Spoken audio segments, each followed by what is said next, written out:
Assalamualaikum warahmatullahi wabarakatuh. Kali ini saya akan berbagi tentang kisah motivasi kaya. Semua orang pasti ingin kaya ya. Semua orang ingin dilancarkan rezekinya, dimudahkan rezekinya. Oke, berikut kisahnya. Ini saya lagi perjalanan dari Sragen ke Klaten, Jawa Tengah. Jadi sambil menikmati pemandangan suasana jalanan, kita dengarkan kisah-kisah bermanfaat. Kisah ini saya dapatkan dari grup WhatsApp, grup agama begitu. Tertulis di sana nama Sayyid Hasan Al-Hasani Al-Hasani. Kisah ini tentang kaum Nabi Musa. Jadi di zaman Nabi Musa. Nah, ceritanya begini. Jadi saat itu di zaman Nabi Musa alaihissalam ada sepasang suami istri yang hidup miskin. Akan tetapi mereka tetap bersabar dengan kemiskinannya. Nah, suatu ketika sang istri itu bertanya kepada suaminya.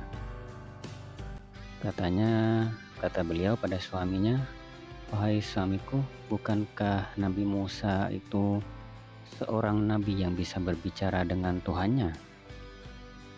Kata sang suami, "Ya, benar." Terus kata sang istri lagi, "Kenapa kita tidak pergi menemuinya dan mengadukan keadaan kita ini, bahwa hidup kita sangat miskin, agar Nabi Musa berbicara pada Rabb-Nya agar menganugerahkan kepada kita kekayaan." Begitu usul istrinya kepada sang suami. Sang suami pun menyetujuinya. Akhirnya keduanya pun menemui Nabi Musa dan mengadukan keadaan permasalahan hidup mereka. Nah, Nabi Musa pun bermunajat menghadap Allah Subhanahu wa taala dan menyampaikan keadaan kedua suami istri tersebut.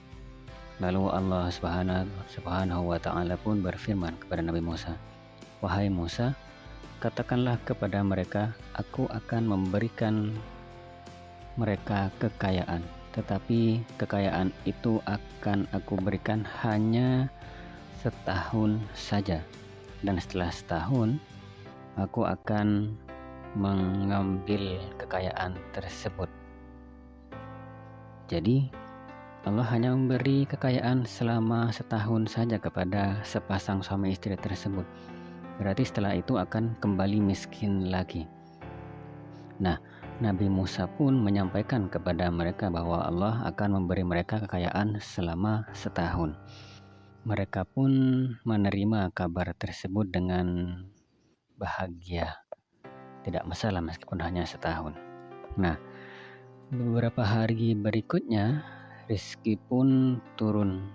Kehidupan mereka membaik, kaya mendadak hingga mereka menjadi orang terkaya di saat itu, di zaman tersebut. Nah, kemudian sang istri itu berkata kepada suaminya, "Wahai suamiku, selama setahun ini kita akan memberi makan orang-orang miskin dan menyantuni anak-anak yatim. Sementara mumpung kita masih punya kesempatan, sebab setelah setahun kita akan kembali miskin." Begitu kata sang istri. Luar biasa ya, istri yang soleha. Jadi kekayaan yang banyak itu bukan membuat dia ingin berfoya-foya, tapi justru ingin menjadi saluran rezeki bagi orang lainnya, bagi orang-orang miskin lainnya. Dia gunakan untuk membantu orang-orang lain. Nah, kemudian kata sang suami, "Baiklah, kita akan menggunakan harta ini untuk membantu orang-orang yang memerlukannya." Begitu kata sang suami. Kemudian mereka pun membantu orang-orang yang membutuhkan. Mereka membangun tempat-tempat singgah bagi para musafir yang bepergian. Mereka juga menyediakan makan bagi orang-orang yang memerlukan. Mereka sibuk dengan sedekah, sibuk membantu orang lain. Nah, Setelah setahun, ternyata mereka terus sibuk menyediakan makan, sibuk membantu orang lain, sampai mereka lupa bahwa mereka akan kembali miskin. Jadi sampai lupa. Kemudian Nabi Musa pun heran melihat keadaan mereka yang tetap kaya. Lalu Nabi Musa bertanya kepada Allah, "Ya Rob, bukankah engkau akan memberi mereka kekayaan hanya setahun saja? Kemudian setelah itu mereka akan kembali miskin." Allah pun berfirman, "Wahai Musa, aku telah membuka satu pintu rizki kepada mereka. Tetapi mereka membuka beberapa pintu rizki untuk hamba-hambaku. Wahai Musa, maka aku titipkan lebih lama kekayaan itu pada mereka." Begitu firman Allah. Lanjut Allah berfirman, "Wahai Musa, aku sangat malu jikalau ada hambaku yang lebih mulia dan lebih pemurah daripada aku." Nabi Musa menjawab, "Maha suci engkau ya Allah, betapa maha mulia urusanmu dan maha tinggi kedudukanmu." Ya, begitu kisahnya.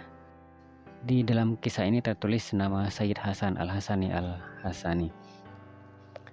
Ya, semoga kisah ini kisah benar ya. Kisah beneran, bukan kisah bohongan. Tapi kalaupun kisah bohongan, ini kan sebuah motivasi dan tidak bertentangan. Bahkan saya pernah baca di grup Facebook ya.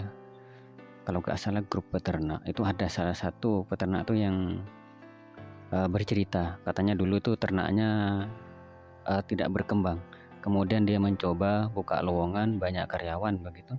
Nah, berarti kan dia menanggung karyawan. Nah, ternyata dengan itu justru malah tambah berkembang usahanya. Jadi karena berbagi ya. Jadi memang ternyata rezeki itu kalau berdasarkan kisah-kisah ini itu akan bertambah kalau kita mau menjadi saluran rezeki. Nah, caranya bagaimana? Yaitu dengan menolong orang lain, membantu orang lain tanpa melihat status mereka. Bahkan sekalipun mereka jahat pada kita, tetaplah berbuat baik pada mereka. Maka dengan begitu kita menjadi saluran rezeki.